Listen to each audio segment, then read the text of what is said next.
O pior horror da história. Você certamente fica chocado ao ler sobre a maldade de Adolf Hitler, não é? Sim, ele era mau, não resta dúvida. Mas o pior horror já vivido na história não se chamou nazismo, teve um nome bastante conhecido: cristianismo. Os tormentos causados aos judeus pelos agentes nazistas eram bem a menos em comparação com os infligidos na Idade Média pela Igreja Cristã àqueles que discordassem de suas ideias. Hitler mandava envenenar os judeus e depois lançá-los nos fornos crematórios. Isso parece muita barbaridade, mesmo sendo feito a um povo que tinha o costume de matar seus condenados lentamente a pedradas. Já a Igreja Cristã Romana, muito pior do que os romanos pagãos, era capaz de, além de uma lista de práticas aperfeiçoadas de extrema crueldade, queimar uma pessoa viva aos poucos até provocar a mais horrível das mortes. Se até hoje o Holocausto promovido por Adolf Hitler durante a Segunda Guerra Mundial é tido como um dos piores momentos da humanidade, é porque o relativismo deixa escapar outro apocalipse que se abateu sobre homens e mulheres: a Santa Inquisição da Igreja Católica. O motivo deste silêncio sobre o que aconteceu durante 6 séculos está justamente no poder da Igreja e na expansão do cristianismo. Os vencedores raramente são passíveis de críticas. Muitos pereceram nesta árdua batalha. O mais incrível de tudo é que, sob a chancela da defesa da Palavra de Deus, a Igreja Romana caçou quem era contrário aos seus ideais políticos, quase como uma representação de Gog e Magog do Apocalipse de São João. Nunca o Armagedon esteve tão presente na vida social. Logo após os primeiros movimentos das Cruzadas, o infame massacre de muçulmanos, emergiu um tempo sinistro onde o poder religioso confundia-se com o real. O Papa Gregório IX, em 20 de abril de 1233, editou 2 bulas que marcaram o início do Tribunal do Santo Ofício, a vulga Inquisição. A prática, entretanto, já vinha do ano de 814, sob o comando do Papa Lúcio III.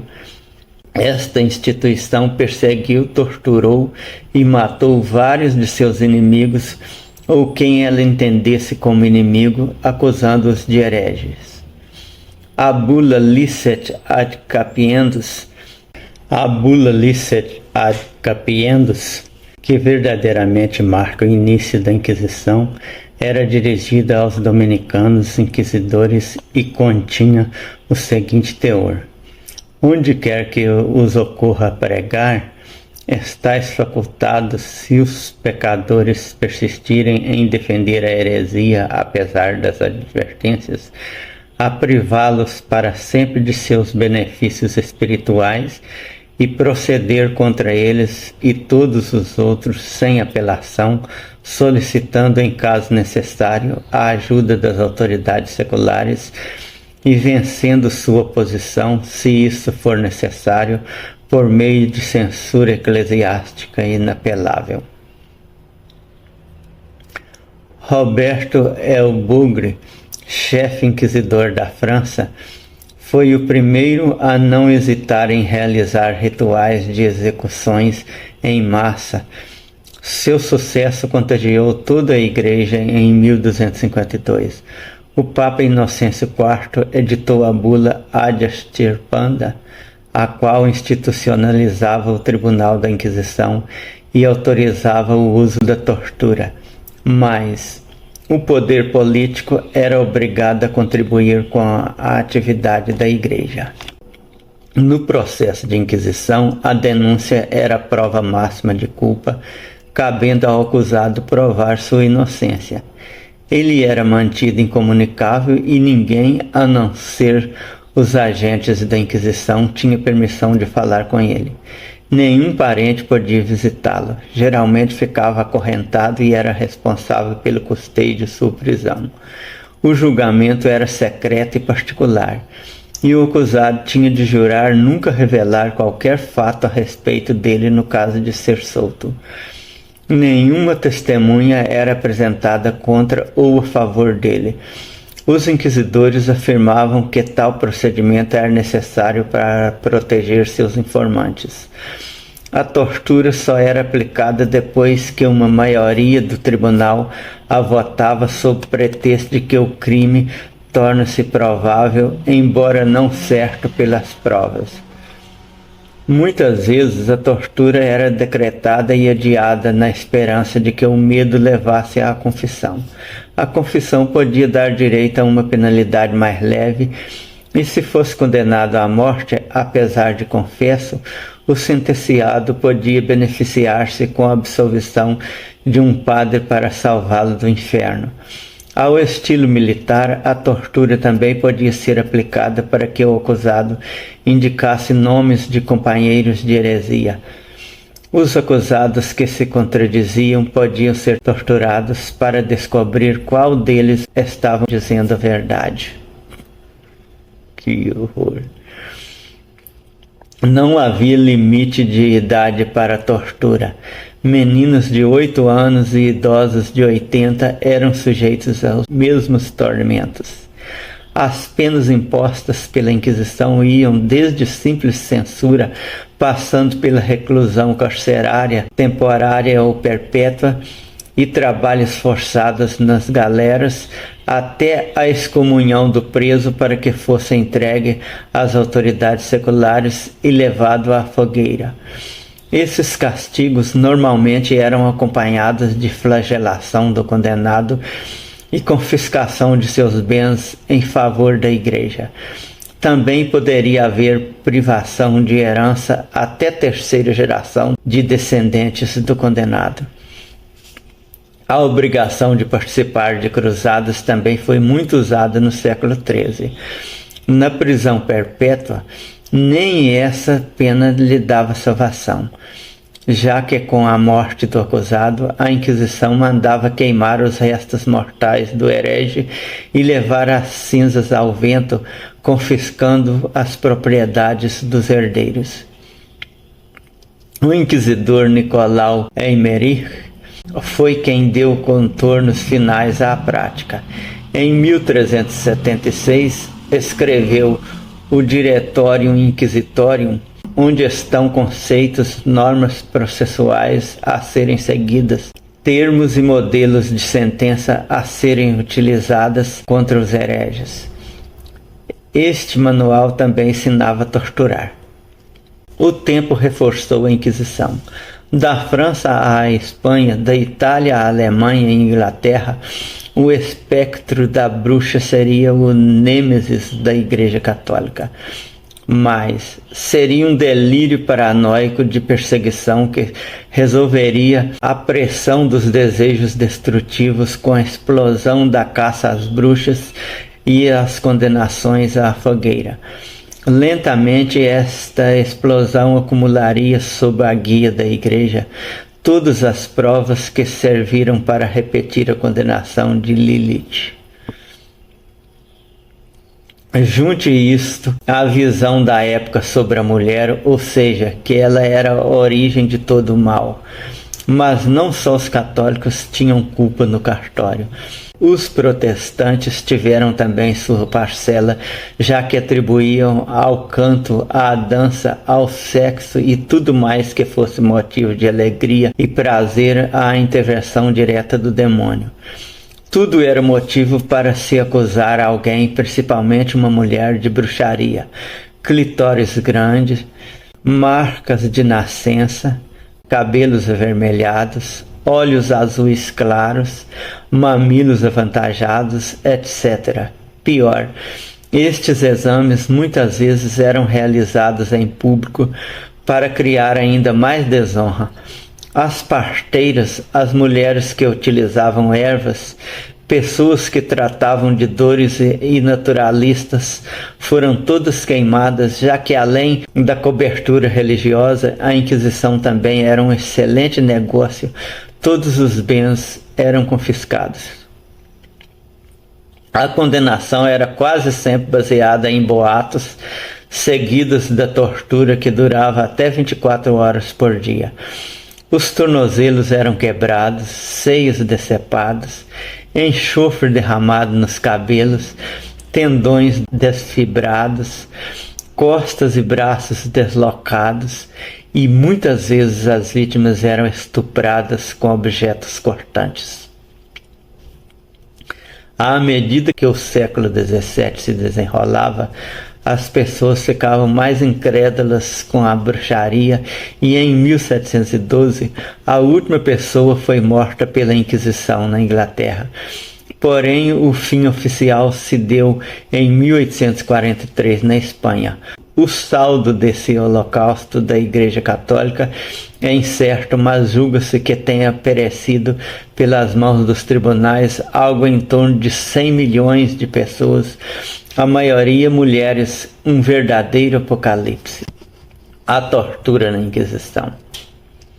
A tortura era um dos pontos mais infames e gloriosos da Inquisição. Conheça alguns métodos usados pelos pastores do Senhor. O prisioneiro, com as mãos amarradas para trás, levantado por uma corda que passava por uma roldana e içado até o alto do patíbulo ou do teto da câmara de tortura. Em seguida, deixava-se cair o indivíduo e travava-se o aparelho ao chegar o seu corpo a poucas polegadas do solo. Repetia-se isso várias vezes. Os cruéis carrascos às vezes amarravam pesos nos pés das vítimas a fim de aumentar o choque da queda. Havia também a tortura pelo fogo. Colocavam-se os pés da vítima sobre o carvão em brasa e espalhava-se por cima uma camada de graxa para que esse combustível estalasse ao contato com o fogo. Os inquisidores ficavam ali enquanto o fogo martirizava a vítima e incitavam-na piedosamente a aceitar os ensinamentos da igreja, em cujo nome estava sendo tratado tão delicadamente, tão misericordiosamente. Outra prática era amarrar as mãos e os pés do prisioneiro com uma corda trançada que lhe penetrava nas carnes e nos tendões. Abriam a boca da vítima à força, despejando dentro dela a água até que chegasse ao ponto de sufocação ou confissão. Instrumentos. A roda. Com esse instrumento, a liturgia da morte era terrível.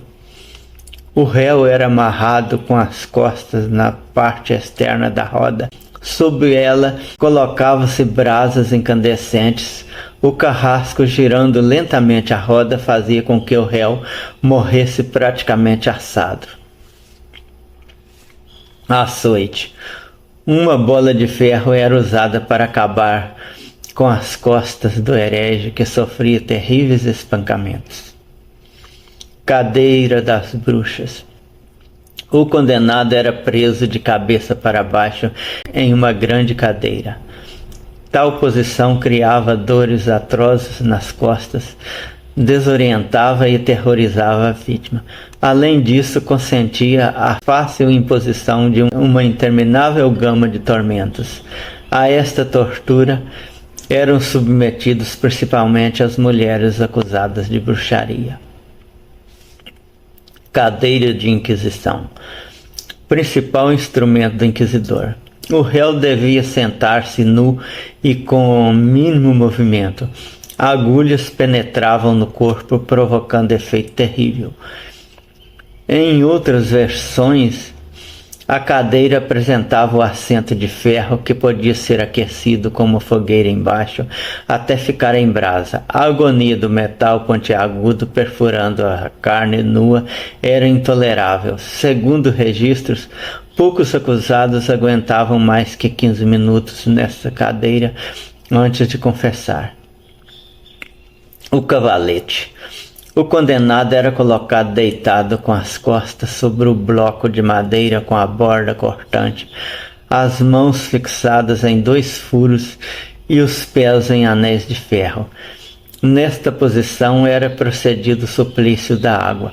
O torturador, mantendo fechadas as narinas da vítima, introduzia na sua boca, através de um funil, uma enorme quantidade de água.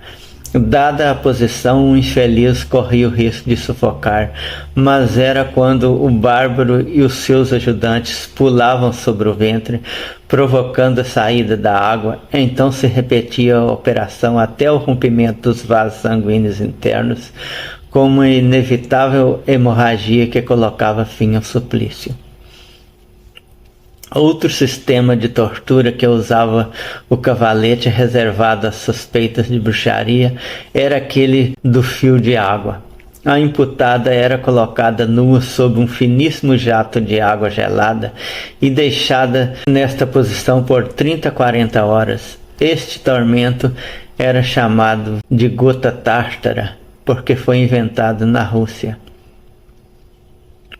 Destruidor de cabeças. O seu funcionamento é muito simples. O queixo da vítima era colocado sobre a barra inferior, depois a calota era abaixada por rosca sobre sua cabeça. Primeiro despedaçavam-se os alvéolos dentais, depois as mandíbulas, quando acontecia a saída da massa cerebral pela caixa craniana. Forquilha. Este instrumento era encaixado abaixo do queixo e sobre a parte alta do tórax e presa com um colar no pescoço. A ponta penetrava na carne com tormentos muito fortes.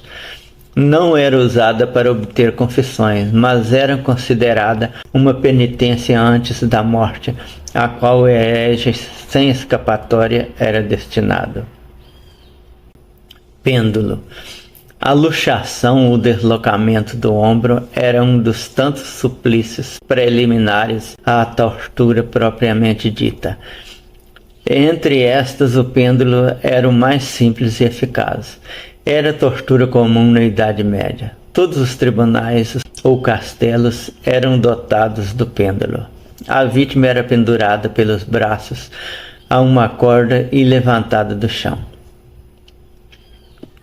Mesa de evisceração. Sobre a mesa de evisceração, o condenado era colocado deitado, preso pelas juntas e eviscerado vivo pelo carrasco. A tortura era feita assim: o carrasco abria o estômago com uma lâmina, então prendia com pequenos ganchos as vísceras e com uma corda lentamente puxava os ganchos, e as partes presas saíam do corpo até que, após muitas horas, chegasse à morte. Tronco. Existia nos locais de mercado e feira ou na entrada das cidades. Era um instrumento considerado obrigatório na Idade Média. Em quase todas as regiões da Europa, há este e outros instrumentos, como a máscara de infâmia, fazia parte de uma série de punições corporais que deveria constituir uma punição para a vítima e um exemplo para os outros. O herege era deixado pendurado durante dias ao sabor do clima e do apedrejamento dos moradores. Donzela de ferro. Uma espécie de sarcófago com pontas de ferro. O torturado era colocado dentro e a tampa fechada. Assim o ferro poderia perfurar-lhe a carne, um dos instrumentos mais usados pela repressão da Igreja. Fonte Apocalipse, ano 1, número 9, página 34 a 37. E ainda se fala que o nazismo foi o pior horror da história. Nada que se conhece na história se compara em termos de atrocidade ao cristianismo medieval.